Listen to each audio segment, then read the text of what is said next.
এটা স্বতঃস্ফূৰ্ত প্ৰতিবাদ হৈছে। জুবিন গাৰ্গক ভাল পোৱা মানুহখিনিয়ে স্বতঃস্ফূৰ্ত প্ৰতিবাদ কৰিছে। পুলিচ অফিচাৰজনে প্ৰথম লাঠিচাৰ্জ কৰিছে। সেই পুলিচ অফিচাৰজনৰ বিৰুদ্ধে এতিয়ালৈকে কোনো ধৰণৰ ব্যৱস্থা হোৱা নাই।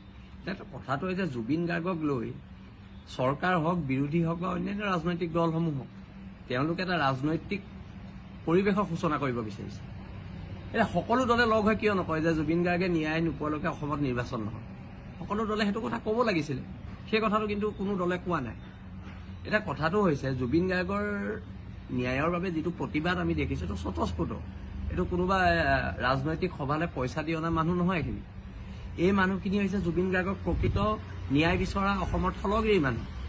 এতিয়া এটা প্ৰশ্ন হ'ল যে আমি এই চৰকাৰৰ দিনত বহুত এনকাউণ্টাৰ দেখিলোঁ, কিন্তু শ্যাম কানু মহন্তই হওক, সিদ্ধাৰ্থ শৰ্মাই হওক, অসমৰ জাতীয় জীৱনত কি এনে ইহঁতৰ অৱদান আছে যে সিহঁতক দুটা গুলি মাৰিবলৈ অসম পুলিচ বা অসম চৰকাৰে সাহস কৰা নাই? এনেইতো কথাই প্ৰতি এনকাউণ্টাৰ, বুলডেজাৰ আমি ইয়াত দেখি আছিলোঁ। অসমৰ জনগণে সেইটোৱে ভাবিছিলে যে একেটাই হ'ব, বিশেষকৈ জুবিনদাৰ ক্ষেত্ৰত একেটাই হ'ব বুলি ভাবিছিলে। কিন্তু এতিয়া ইয়াত ন্যায়ৰ কথা আহিছে, ইয়াত এতিয়া বিভিন্ন কথা আহিছে। কিন্তু আগৰ এনকাউণ্টাৰবিলাক হওঁতে, আগত যেতিয়া বুলডেজাৰ চলিছিলে তেতিয়াতো এইবিলাক কথা আমি শুনা নাছিলোঁ। এতিয়া কেনেকৈ শুনিছোঁ? মানে who is Siddhartha Sharma and Shyam Kanu Mahanta?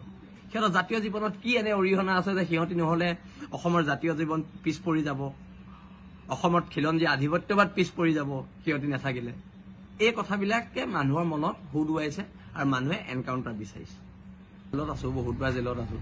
Special quota মানে কি হয় স্পেচিয়েল কোটা? কিন্তু কথাটো হৈছে কি, বাক্সা জেলত যদি কোনো নাই, আমাৰো আগৰ কেছ আছে, আমাক ঘূৰাই দিয়ক, হয় নহয়? এতিয়া অসমৰ সৰ্বস্তৰৰ জনগণ বাক্সা জেললৈ যাবলৈ সাজু হৈছে। এতিয়া কথাটো হৈছে কি, জনতাৰ আদালতত দোষী মানুহ দুজনক, জনতাৰ অসমৰ থলগিৰি জনতাই কৈছে যে এই দুটা মানুহক মৃত্যুদণ্ড দিব লাগে, আৰু তাৰপিছত আৰু ইমান এখন কি আৰু এইবিলাক আমি বুজি পোৱা নাই। মানে আমি বুজি পোৱা নাই। এইখন চৰকাৰে 4 বছৰত ইমান এনকাউণ্টাৰ কৰি ইমান গুলি খৰচ কৰিলে, আৰু 4টা গুলি খৰচ কৰাত আপত্তি কি? মই এই কথাটো বুজি পোৱা নাই। অসমৰ থলগিৰি মানুহে বুজি পোৱা নাই ইহঁতৰ প্ৰতি ইমান দৰদ নৰম কিয়? এতিয়া আইনৰ কথা কৈছে, কিবা কৈছে। যোৰহাটত যেতিয়া এটা হত্যাকাণ্ড হৈছিলে, ৰাতিৰ ভিতৰত ল'ৰাটোক এনকাউণ্টাৰ কৰিছে। এনেকুৱা অলেখ উদাহৰণ আছে। ক'ৰবাত বোলে কোনোবাই ভুল কৰিছে, লগে লগে বুলডেজাৰ চলিছে। আজি শ্যাম কানু মহন্তৰ ঘৰটো কেনেকৈ আছে? কিয় তাত বুলডেজাৰ হাতোৰা পৰা নাই? কথাবিলাক তাত। অসমৰ থলগিৰি মানুহৰ আৱেগ চৰকাৰে বুজক। ৰাজনীতি, মই আকৌ কৈছোঁ, সমাজতকৈ ডাঙৰ ৰাজনীতি হ'ব নোৱাৰে। ৰাজনীতিৰ যিটো প্ৰেক্ষাপট সামাজিক এটা সত্তাই তৈয়াৰ কৰে, আৰু সেই সত্তাটোক ভেঙুচালি কৰি কেৱল পুলিচৰ লাঠিৰ ভয়, পুলিচৰ বন্দুকৰ ভয়, বিশেষকৈ আমাৰ অসমৰ থলগিৰি মানুহে এইবিলাকলৈ ভয় নকৰে। এই কথাটো চৰকাৰ বাহাদুৰে জনা উচিত। কথাই প্ৰতি আৰু তোমালোকে ধমকি লগাবা, লাঠিচাৰ্জ কৰিবা, গুলি মাৰিবা। এতিয়া গুলিকেইটা মাৰিব লাগিছিলে, কাক মাৰি আছে? কাক মাৰিব লাগিছিলে গুলিকেইটা? প্ৰশ্নবিলাক তাক লৈ, যাক মাৰিব লাগিছিলে তাক গুলিকেইটা মাৰিব লাগে।